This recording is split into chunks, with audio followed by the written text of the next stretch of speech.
In this video, we're going to talk about budgeting, accounting, and all the things I wish I would have understood when I was first getting started with business and money. And we're also going to cover the way money moves in my business and my personal bank account. What's up guys, Jonathan here. I was able to achieve financial freedom at 27 years old through real estate investing, and this channel is where I post videos every week on the latest strategies and trends in real estate, creating passive income, and productivity.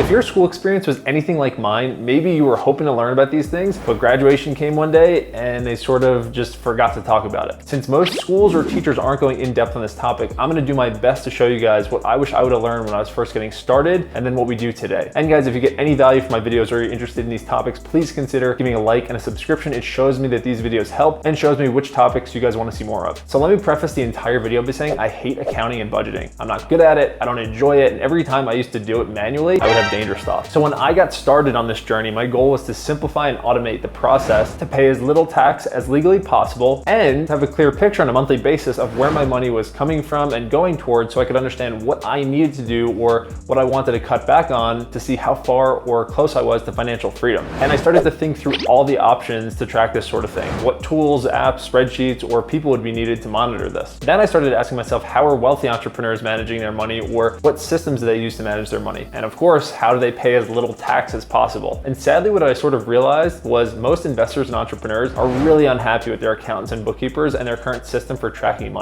And I was really surprised since many of them seem to have everything else in check. So I started experimenting with a bunch of apps and started talking to more friends and investors to understand different options so I could make my own decision. I was recommended tools like YNAB, Mint, QuickBooks, spreadsheets, bank accounts, many bank accounts, very few bank accounts, different business entities, all this sorts of random stuff. And it actually became more confusing before it started getting better. I also realized I didn't know a lot of the basic definitions like P&L, budget, net worth, and a lot of these other words that people throw around. So that was really fun also at the beginning. So before we go any further, let's go through actually the simple definitions of things like bookkeeper, accountant, the software I was told I needed, and we'll talk about why that stuff matters. The bookkeeper and accountant titles get thrown around a lot, but they're actually extremely different. See, a bookkeeper is typically someone who just helps organize and categorize the transactions in a business day to day. They are watching your bank accounts or your software to make sure that everything is running properly. For us, they generate a weekly and a monthly P&L, which shows how each business is doing and how much money we are making or losing. They are typically paid anywhere between $10 to $30 an hour and can work in the US or internationally. We've used both. Really important guys, they are not there to help with your tax strategy or entity setup, typically at least. An accountant is more strategic than a bookkeeper, and they can help with those things, but for that reason, they're also typically a little bit more expensive. But I do say that with a grain of salt because most good accountants will save you way more than their cost to help you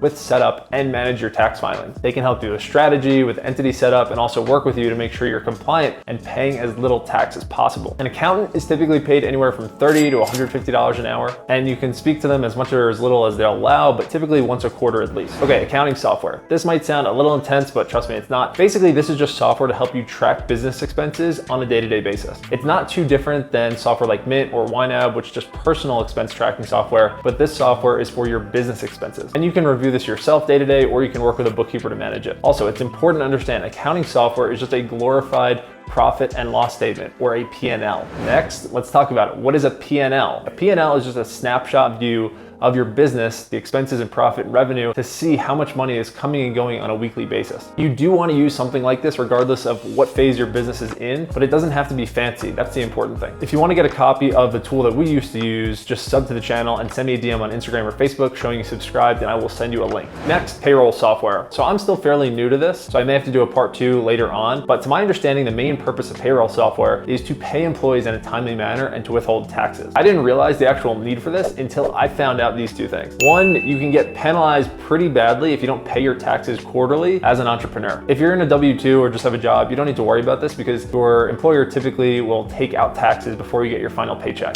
And second, it becomes difficult to pay employees or contractors with things like Venmo or Zelle or Cash App because they all have limits. It's also a really manual process paying people with those, and it's not as organized for tax purposes. All right, how it started and how it looks today for me. For my personal monthly budgeting, I started out using a tool called YNAB. I stopped using it though because I found it way too complicated for my kind of simple day-to-day needs. Again, I was just trying to understand my monthly costs and income at the beginning. Now I use a tool called Mint to categorize all my personal expenses. It's just really simple and does one job that I need, which is managing my personal budget. What this looks like in practice is I have my Mint account set up to to my personal bank accounts and personal credit cards. It has no connection at all to any rentals I own or business bank accounts or business credit cards or debit cards. It's just for my day-to-day personal spending for stuff like food, golf, travel, clothing, anything that I spend that isn't connected to the business. And I only use one personal credit card. I use the Chase Sapphire Reserve. If you want to check it out, I will link that below, and you would get points as a bonus if you apply using my link, and I think I would as well. So we'll drop that below. At the end of every week, I go into Mint and I categorize all the expenses and just make sure that nothing is off, nothing is too high, or that I didn't miss anything. And a really nice feature of Mint is that you can set rules once and then it works many times. Like if you use Uber a lot for getting around, it'll always categorize that with transportation going forward if you set it like that once. There's always going to be ebbs and flows, as you can see. Like I had a lot of extra travel this month and registration for a bunch of golf tournaments opened up. So I went over that by a lot, but at least it keeps me in check and I can track all these things once a week really quickly. Okay, bookkeeping today. In the beginning, I literally had no idea what I was doing here, but I was doing it myself, and that was a huge mistake. What I would do every month was go through each property's bank account and move the transactions manually into my P&L spreadsheet to know how each property was doing. It was effective, but I hated doing it so much that I dreaded doing it and pretty much ruined my Sunday every morning. I knew I had to stop doing this, but I was being cheap and lazy to find a new person. Also, I couldn't find a video like this breaking everything down that I needed to understand. So what I did to find the person originally was I made a post in our Facebook community at the time, basically just asking if anyone had a bookkeeper they could recommend. Someone responded yes, and we got rolling. For perspective, I was paying this person about $12 an hour, so just a reminder, you can afford a bookkeeper. For basic needs, you might only need 1 hour of bookkeeping help per week. Also, this bookkeeper helped teach me a lot about managing finances and showed me what they were doing on a weekly basis. They were kind of like my tutor when I look back at it. What they were doing for me was the exact thing I couldn't stand doing, but they were faster at it and actually liked doing it. One really important tip here, guys, is that you can give people view-only access of your bank accounts so they can see the transactions and move them onto your P&L. I realized this after, but this was another reason originally I didn't want to do this, because I was worried about security of giving my bank account information to people. But there you go. That excuse is now dead. Also, since the business grew with more properties and more income streams, it finally made sense to get an accounting software, which we'll cover next. So instead of our bookkeeper or accountant using a P&L spreadsheet, they're now going to be using this accounting software. Okay, so let's talk about it. Accounting or bookkeeping software. Everyone I talked to pretty much just recommended QuickBooks. They said it was inexpensive and everyone knows how to use it and it's pretty simple. So we just went with that. I think the plan we use at the time of this video is about $69 a month. And what this does is just connect each business bank account and credit card or debit card to the actual app, and it helps track all the transactions for each entity we have. For us, each property has its own bank account and each business has its own bank account. So we just track them all within QuickBooks. Each week, my bookkeeper exports the PDFs from QuickBooks and drops them into a Notion table we created. Then myself and the team review it quickly and give any feedback or ask any questions if needed. We usually get this report every Friday afternoon. So now the process is completely offloaded and way more efficient than when I was doing it myself. Next, payroll software. This might be slightly advanced, but you may be at the point where you're starting to bring on more people and thinking about better ways to pay them. We went with a tool called Gusto. It's very simple and fairly inexpensive. And as I mentioned, I'm still pretty new to using this, so I'll probably have more updates to come on this tool. But for now, it's what we use to pay our contractors and our W-2 employees and helps withhold taxes and just get them paid in an organized way. What's cool is you could set amounts for salary or per project and make sure that the money clears and everyone gets paid on time. This usually leads to everyone being happy, including myself, because I don't want to have to do this manually every single week. All right, so if you made it this far, I hope you're doing okay, because this is definitely a long video. But the bottom line is this stuff can be really overwhelming if not set up correctly. But once it is set up at the beginning, everything will be easier and you can get back to the things you like doing in your business and running, like making money and growing the business. You do not want to be bogged down with the bookkeeping and accounting if you're looking to scale a business. Your time is too valuable, especially if you don't like doing these things. So that's it. Make sure to sub as we're filming more and more videos like this. If you want any of the tools I talked about in the video, just sub to the channel, comment template in this video, and DM me on Instagram or Facebook with a screenshot, and I will send you the links personally. Also, guys, if you're considering getting started with Airbnb or investing and looking for a coach or mentor to help you,